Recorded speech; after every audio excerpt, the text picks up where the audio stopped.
Hi, where are you heading to? Hi, I'm going to King's Cross Station, please. I hope the traffic isn't too bad today. No worries, we'll check the best route. Please fasten your seatbelt. Oh, sure. Thank you. I always feel safer when I do. Great. I'll just open my navigation app to find the fastest route. Sounds good. I usually rely on a navigation app too when I drive, so I trust it. Okay, it looks like traffic is not too heavy at the moment, so the ride should be smooth. That's a relief. I was a little worried earlier because the roads looked quite busy. Yeah, traffic can change very quickly, especially during the day. But because it's not rush hour now, we should be fine. That's good to hear. Yes, sometimes traffic moves quickly and sometimes it suddenly slows down.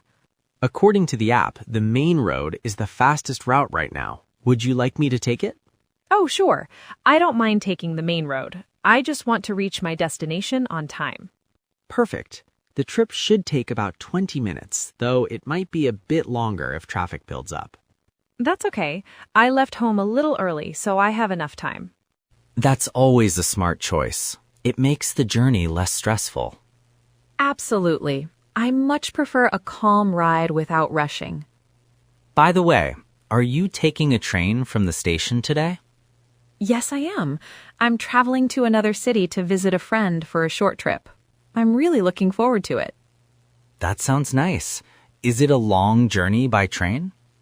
Not really. It's around 2 hours, so it's quite comfortable. I can relax and even read a book. That's good. King's Cross can be busy when people are picking up or dropping off passengers. Yeah, I expected that.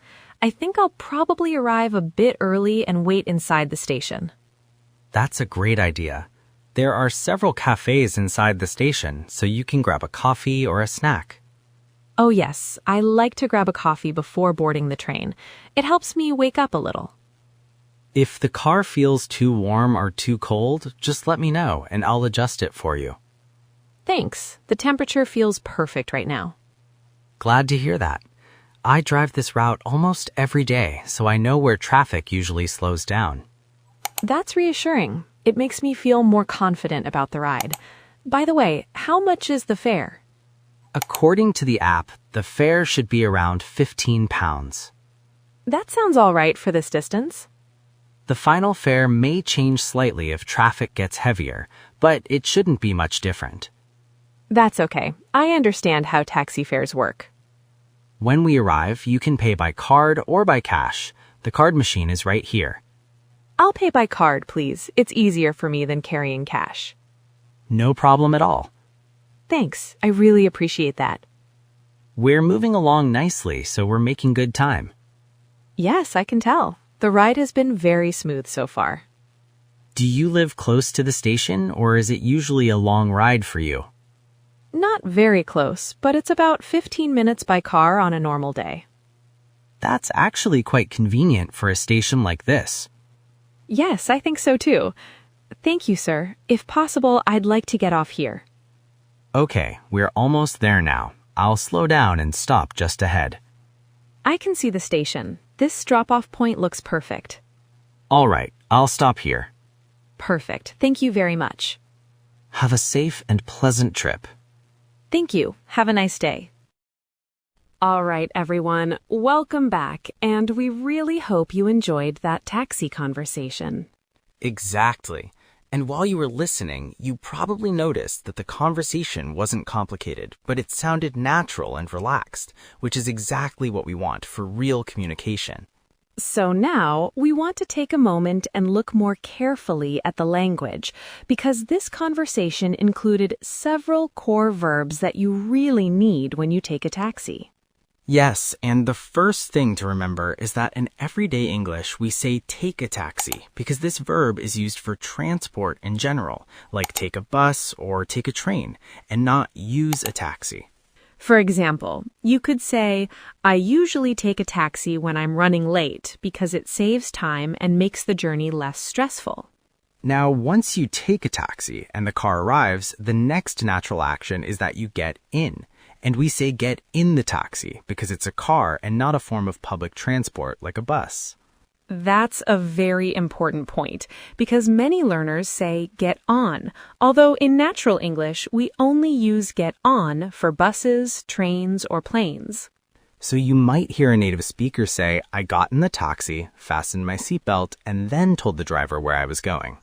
After you get in and sit down, you usually ask something, and this is where politeness becomes very important, especially when you're talking to someone you don't know. Yes, and instead of asking directly, many people prefer to soften their questions. So they say things like, I was wondering how long the trip will take, or I hope traffic isn't too bad today. These sentences are interesting because although they sound like comments, they are actually polite questions, which makes the conversation feel friendly and relaxed.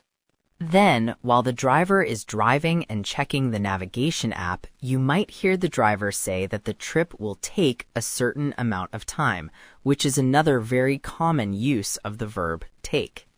Exactly. And when we say the trip will take about 20 minutes, we are talking about time, not action, which is something English does a lot. As the ride continues, there often comes a moment when you need the driver to stop, especially if you see your destination and want to get out at a specific point. And instead of saying something too direct, you can politely say, if possible, I'd like to get off here, which sounds calm and respectful. You could also say, could you drop me off here? Which is extremely common in taxi English and sounds very natural. When the driver drops you off, it simply means that they stop the car so that you can leave, and this verb is used all the time in daily conversation. After that, of course, you need to pay, and at this point, you might ask about the fare, which is the price of the ride, and then decide whether you want to pay by card or by cash.